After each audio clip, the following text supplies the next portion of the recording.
Ce n'est pas seulement le président angolais qu'Emmanuel Macron reçoit ce jeudi à Paris. C'est aussi le futur président de l'Union africaine qu'il rencontre, puisque João Lourenço prendra la tête de l'organisation le mois prochain. Les questions régionales, et en particulier le conflit dans l'est de la RDC, ont naturellement été au cœur des discussions. La France soutient votre investissement sans relâche dans le cadre du processus de Luanda.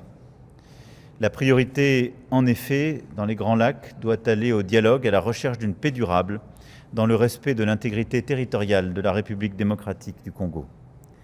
La dynamique de paix que vous avez initiée doit se poursuivre et ensemble, nous appelons solennellement à la reprise des discussions au plus haut niveau.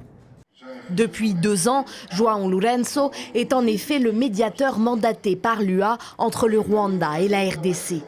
Mais le processus dit de Luanda qu'il a initié est dans l'impasse. En décembre, le président rwandais Paul Kagame devait rejoindre son homologue congolais Félix Tshisekedi dans la capitale angolaise. Mais cette rencontre a été annulée au dernier moment. La visite d'État du président angolais était aussi placée sous le signe de l'économie. Des contrats et investissements ont été signés à hauteur de 430 millions d'euros entre les deux pays. L'Angola a réitéré auprès des autorités françaises son intérêt pour le développement de la coopération dans les domaines de l'agriculture,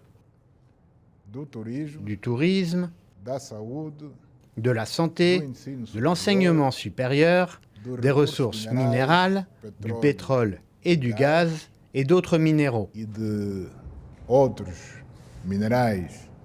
La France est déjà le premier investisseur en Angola à hauteur de 18 milliards d'euros, concentrés essentiellement dans le secteur pétrolier.